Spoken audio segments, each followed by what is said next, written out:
చంద్రబాబు నాయుడు చేసే యూటర్న్ రాజకీయాలలో చంద్రబాబు నాయుడు చేస్తున్నటువంటి పనికి మాలిన రాజకీయ కేవలం జగన్మోహన్ రెడ్డి గారి మీద బురద జల్లే కార్యక్రమంలో చంద్రబాబు ఆడే రాజకీయ చతురంగంలో మీరు పావులుగా మారిపోయే ఈ కడప జిల్లా చరిత్రహీనులుగా మిగిలిపోయే ప్రమాదం ఉంది.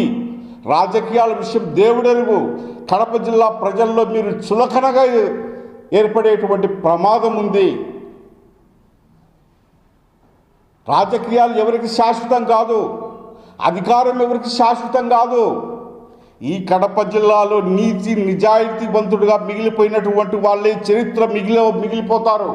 అటువంటి పరిస్థితుల్లో మీరు చరిత్రహీనులుగా మారిపోయేటువంటి ప్రమాదం ఉంది. ఇప్పటికి కూడా చెప్తున్నాం, రవీంద్రనాథ్ రెడ్డి ఎక్కడ అక్రమాలకు పాల్పడినారని చెప్పి మీకు రుజువు చేయగలిగితే కడప పట్టణంలో ఎన్ని సెంటర్ ఎన్ని డేట్ ఎక్కడైనా మేము చర్చించడానికి సిద్ధంగా ఉన్నామని చెప్పి మీకు దమ్ము ధైర్యం ఉంటే రండి, తెలుసుకుందాం. అంతేగాని ఆయన మీద అవాకులు చవాకులు మాట్లాడి అబద్ధాలు ఎన్నాడినా కూడా నిజాలు ఆడుకోవడం చాలా అసమంజసనీయం. అది ఖచ్చితంగా మీలాగా రౌడీ మామూలు తీసుకోవడం లేదాయన, మీలాగా దౌర్జన్యాలు చేయడం లేదాయన, మీలాగా పేద ప్రజలను పీడించి కొన్ని ఫ్యాక్టరీ యజమానులను బ్లాక్మెయిల్ చేసి కోట్ల రూపాయలు దండుకొని ఆ డబ్బులతో ఆయన రాజకీయాలు చేయడంలా.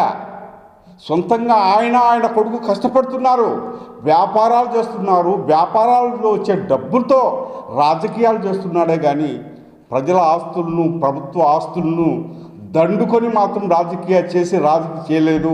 ఆయన ఉద్యమ నాయకుడు, ఉద్యమాలలోంచి ప్రజల నుంచి పుట్టినటువంటి నాయకుడు. ఆయన చరిత్ర తెలుసుకొని మాట్లాడండి. ఇష్టానుసారంగా మాట్లాడితే మాత్రం ఊరుకునే ప్రశ్నే లేదని చెప్పి మేము తెలియజేస్తూ ఉన్నాం.